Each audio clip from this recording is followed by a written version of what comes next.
नमस्कार। आज हम बात करेंगे मौन साधना के अद्भुत व चमत्कारिक लाभों के बारे में और इस बारे में कि मौन व्रत कैसे रखें। आपको मालूम है, मौन का अर्थ है अंदर और बाहर से चुप रहना, अर्थात ना तो मुंह से बोलना और ना ही मन में विचारों को चलाकर रखना। मौन से संबंधित बहुत सी कहावतें आदि भी आपने सुनी होंगी, जैसे कि एक चुप हजार सुख अथवा 100 वक्ताओं को एक चुप हराता है। इसके बारे में इमर्सन भी कहते हैं कि आओ हम चुप रहें ताकि फरिश्तों के वार्तालाप को सुन सकें।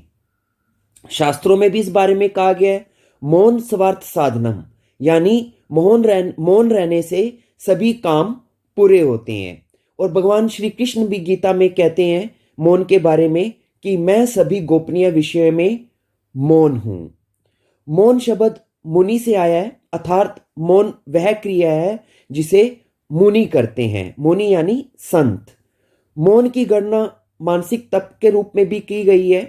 जब भगवान बुद्ध को ज्ञान हुआ तो वो 7 दिन तक मौन रहे और भगवान महावीर तो अपने जीवन काल में 12 वर्षों तक मौन रहे। महर्षि रमन के बारे में भी प्रसिद्ध है कि वे मूक भाषण देते थे, वे बस मौन में बैठ जाते थे और उनके प्रेमी व भक्त उनके नजदीक मौन में बैठकर ही आनंदित हो जाते थे और उनके प्रश्नों के उत्तर केवल उनके पास बैठने मात्र से ही उनको मिल जाते थे। यहां तक कि जंगली जीव भी उनके पास आकर बैठ जाते थे और उनकी मौन संगति का आनंद उठाते थे। इसी प्रकार महात्मा गांधी को जब किसी विकट समस्या पर विचार करना होता था तब वे कई दिनों तक मौन व्रत धारण कर लेते थे और सामान्यतः सप्ताह में एक दिन तो वो मौन व्रत रखते ही थे। इसके अलावा सभी प्रकार के साधु संत महात्मा मुनि तपस्वी ये सब मौन में रहने का इनका रोज का ही नियम होता है। और तो और बहुत प्रकार के प्रदर्शनकारी भी मौन धरने में बैठकर या मौन यात्रा निकालकर अपना विरोध प्रकट करते हैं। और जब आप किसी प्रकार के ध्यान शिविर या रिट्रीट आदि में भाग लेने जाते हैं या किसी मठ या आश्रम या ध्यान योग केंद्र आदि में जाते हैं तो वहां पर भी मौन व्रत का लंबा अभ्यास किया जाता है। योग शास्त्रों में वाणी 4 तरह की बताई गई है, परा, पश्यंती, मध्यमा और वैखरी वाणी। इनमें से परा वाणी नाभि में, पश्यंती वाणी हृदय में, मध्यमा वाणी कंठ में और वैखरी वाणी मुंह में निवास करती है। शब्द की उत्पत्ति परावाणी में होती है, परंतु जब शब्द स्थूल रूप धारण करता है तब मुंह में स्थित वैखरी वाणी द्वारा बाहर निकलता है। इनमें से परा और पश्यंती ये दोनों वाणियां सूक्ष्म तथा मध्यमा और वैखरी को स्थूल माना जाता है। मन में जो संकल्प उठते हैं, जो सोच विचार ऊहापोह तर्क वितर्क और आयोजन वियोजन होते हैं, उनमें सूक्ष्म वाणी का प्रयोग होता है। फुसफुसाहट युक्त अस्पष्ट वाणी कंठ से तथा स्पष्ट ध्वनि वाली जो वाणी है वो जीवा से उत्पन्न होती है। हमें इन चारों ही वाणियों का संयम से सदुपयोग करना चाहिए। समस्त शक्तियों में सर्वश्रेष्ठ शक्ति मौन की शक्ति है। जब यह उचित मार्ग में प्रयुक्त होती है तो उन्नति का मार्ग प्रशस्त करती है। वैज्ञानिकों का भी कहना है कि शरीर के जिन कार्यों में सर्वाधिक शक्ति खर्च होती है वह वाणी है। 1 घंटा लगातार बोलने पर व्यक्ति इतना थक जाता है जितना 4 घंटे शारीरिक मेहनत करने पर थकता है। आपको मालूम है कि वाणी और मन का सीधा संबंध है। हम जो भी सोचते हैं वह वाणी के द्वारा अभिव्यक्त करते हैं। हमारे मन के अंदर हमारी वासनाएं, इच्छाएं, कामनाएं आदि उठती रहती हैं और हमें बेचैन करती रहती हैं और फिर यही वासनाएं हमारी वाणी के माध्यम से बाहर आती हैं। यही कारण है कि अध्यात्म में मन की वासनाओं के साथ साथ वाणी के संयम को भी कहा गया है और मौन साधना इसी संदर्भ में प्रयुक्त की जाती है। क्या आपको मालूम है कि हाई ब्लड प्रेशर और हार्ट अटैक का एक बड़ा कारण ध्वनि प्रदूषण है। आपने नोट किया होगा कि जो लोग उत्तेजित होकर जोर जोर से चिल्लाकर बोलते हैं उनका ब्लड प्रेशर तनाव के कारण अक्सर बढ़ जाता है और जबकि जो व्यक्ति मितभाषी और शांत होते हैं वे स्वस्थ रहते हैं। एक्चुअली मौन शब्दों से ज्यादा ताकतवर है। जो व्यक्ति मौन रहता है वह झूठ बोलना, परनिंदा करना, चुगली करना, अपशब्दों का प्रयोग करना और बेचैनी जैसे दुर्गुणों से बचा रहता है। वैज्ञानिक कहते हैं कि मौन रहने से मस्तिष्क में नए सेलों का विकास होता है, अनिद्रा और क्रोध दूर होते हैं, फोकस करने की क्षमता और एकाग्रता की शक्ति का विकास होता है, विचार शांत होते हैं, अनिद्रा की समस्या दूर होती है और व्यक्ति की प्राण ऊर्जा और जीवन शक्ति बढ़ती है। जब हमारे मस्तिष्क में बहुत ज्यादा विचार भीड़ लगाए रहते हैं तो हमें कोई सॉलिड निर्णय करने में दिक्कत आती है। लेकिन जैसे ही आप मस्तिष्क को ढीला छोड़कर मौन रहना शुरू कर देते हैं तो आपको नए नए आइडियाज आने शुरू हो जाते हैं। मौन हमारे व्यक्तित्व को गरिमा प्रदान करता है और मौन से ही संत समान आचरण प्राप्त होता है। खैर, आपने अभी तक मौन की महिमा और उसके लाभों को समझा। अब हम समझते हैं कि मौन को किस प्रकार हम अपने जीवन में उतार सकते हैं। पहली तो बात आप यह जाने कि कुछ लोगों को मौन में रहना इतना आसान नहीं होगा।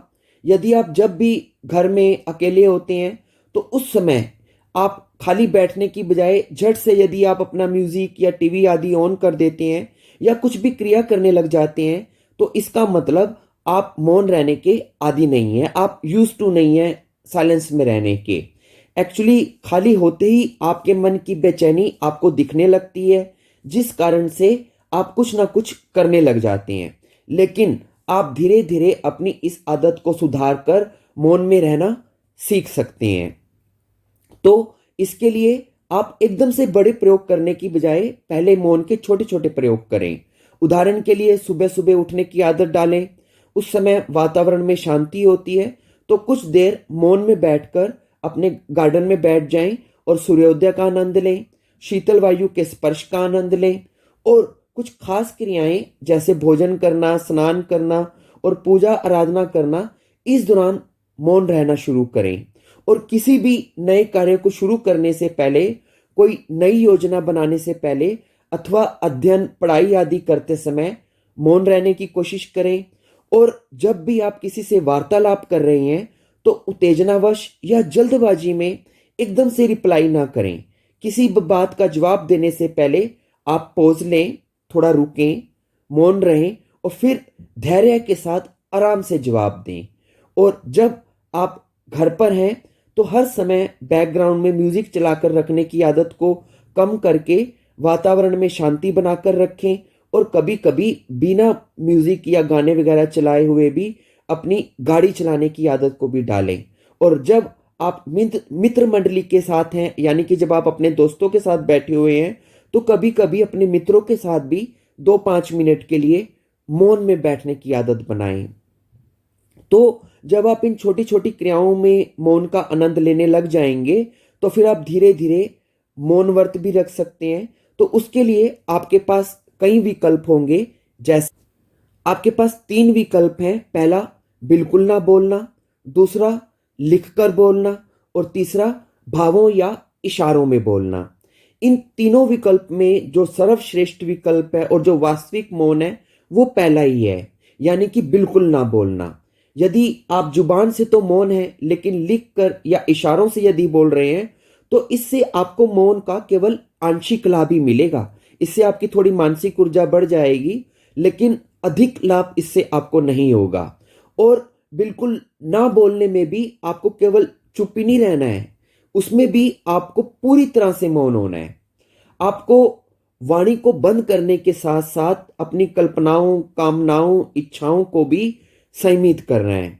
मौन केवल चुप्पी से नहीं होता है, अपितु कुछ ना बोलना तो मौन का एक लक्षण मात्र है। वास्तविक मौन तो सभी इंद्रियों को बाहर से हटाकर उनको अंतर्मुखी करना है। आपको मन से, कर्म से, वचन से, हर प्रकार से मौन होना सीखना होगा। तो इसके लिए फिर आप धीरे धीरे मौन व्रत भी रख सकते हैं, जिसको हम इंग्लिश में वो ऑफ साइलेंस भी कहते हैं। आप महीने में 1 या 2 पुण्य दिन निश्चित कर लें जैसे एकादशी का दिन, पूर्णिमा का दिन या रविवार का दिन, या जैसे भी आपको सुविधा हो, जिस दिन आपको छुट्टी हो, जिस दिन आप फ्री हो, उस दिन सुबह से लेकर शाम तक आप पूर्ण रूप से मौन रहें। बेहतर होगा यदि आप उस दिन पूर्ण एकांत में भी रहें, ताकि आपका किसी से इंटरैक्शन ही ना हो।